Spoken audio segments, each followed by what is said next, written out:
Hey everybody, welcome back in for our extremely long week on the Blue Umbrella where there's so much to talk about. It's great. But let's finally talk about the actual Blue Umbrella and his introduction and how that fits in with everything else we've been talking about.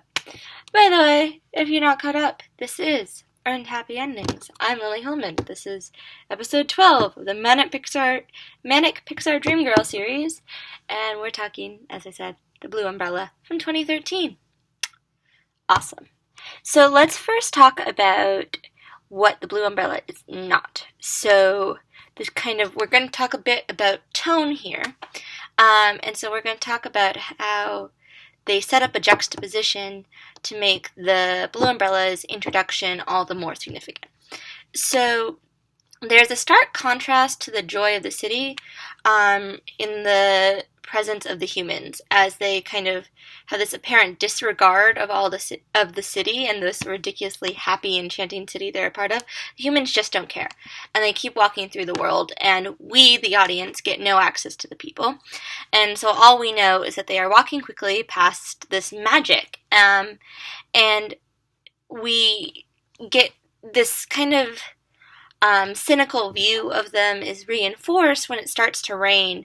And if you remember what I said last video, is that the city revels in the rain, but the humans don't. And when it starts to rain, there's just an immediate wave of black umbrellas.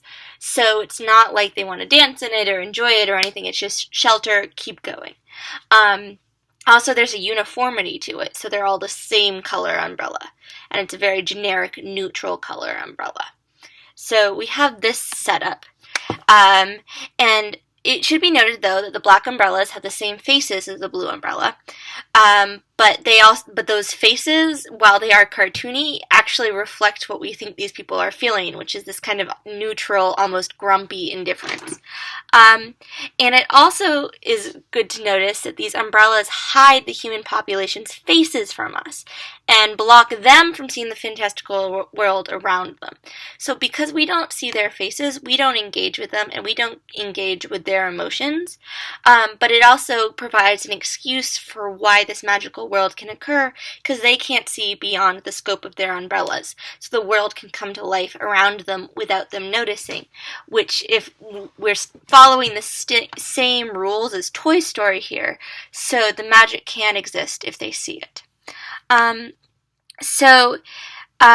It is yet another device to suggest that this world we think is magical is actually real, and we just have been one of those people who haven't been noticing or looking. But it's also a reminder to the audience that rain is usually a sad cliche, as Pixar explored way back in Red's Dream, but then kind of smashed, or at least changed a little bit in Partly Cloudy.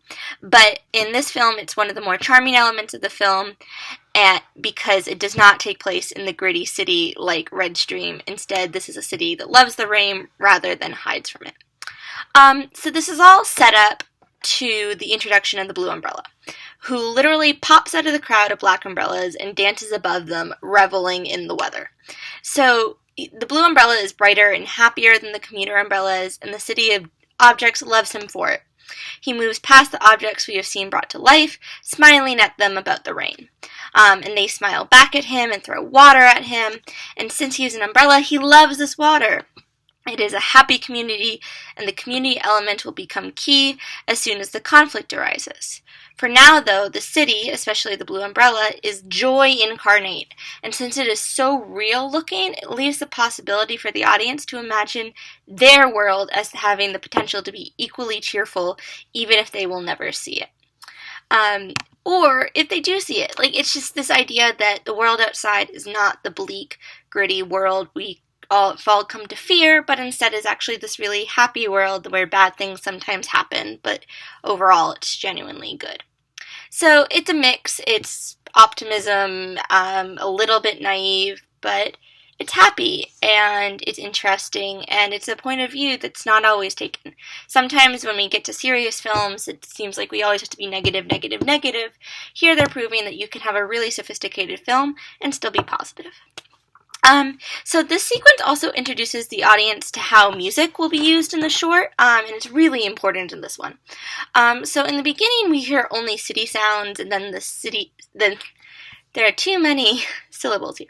So in the beginning, we hear only city sounds and the steady pattern of rain, or steady patter of rain. The sentence is just getting away with me.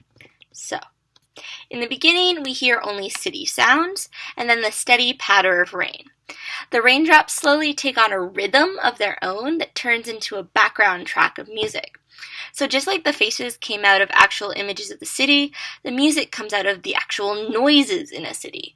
So both elements have become more magical and depart more from their realistic source as the short continues. But for now, what once again appears to be reality turns magical through the filmmaking. Everything's rooted in reality, getting more and more fantastical, but that root is always there. And so the film is tied together with the score, and by sourcing the music in the rain, it feels a little more natural, and the flourishes later on will feel more a part of things. And so the first of these flourishes will be the Blue Umbrella's theme. He gets a light and happy vocal track when he appears that is the main theme of the movie. Variations with this theme will occur with different mood changes, just like it did in Partly Cloudy, and in both of these films, the music actually ends up telling as much of a story as the visuals do. I really like with a lot of Pixar soundtracks that you can go back and listen to them, and you can totally picture the film in your head, partly because the mood shifts. You can get the whole story through the music. I found that with the Inside Out soundtrack. You get the whole story through the music, and they can bring back all the same emotions even without the visuals. It's a very cool effect. It shows just the extreme level of mastery that all their artists achieve, no matter what field they're in.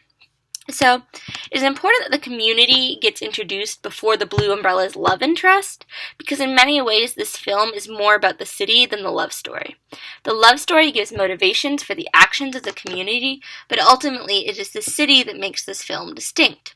It is also its own form of audience proxy, reacting to the actions of the Blue Umbrella in the way the filmmakers visualize an ideal audience responding to the same actions. So we can't obviously do anything for this Blue Umbrella, where in our seats there's a screen between us, and no, yeah, it's not real, but that's less important.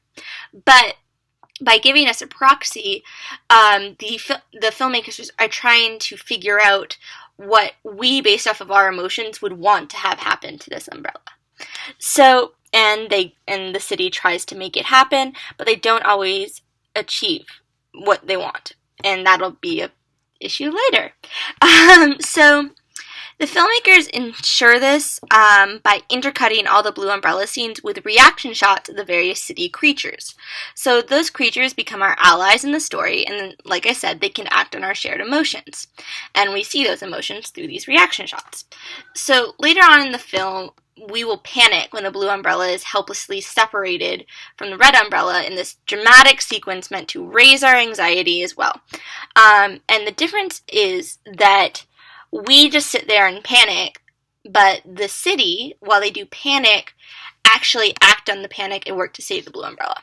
So by including a community to empathize with beyond the Blue Umbrella, the film's underlying message has a much wider implication.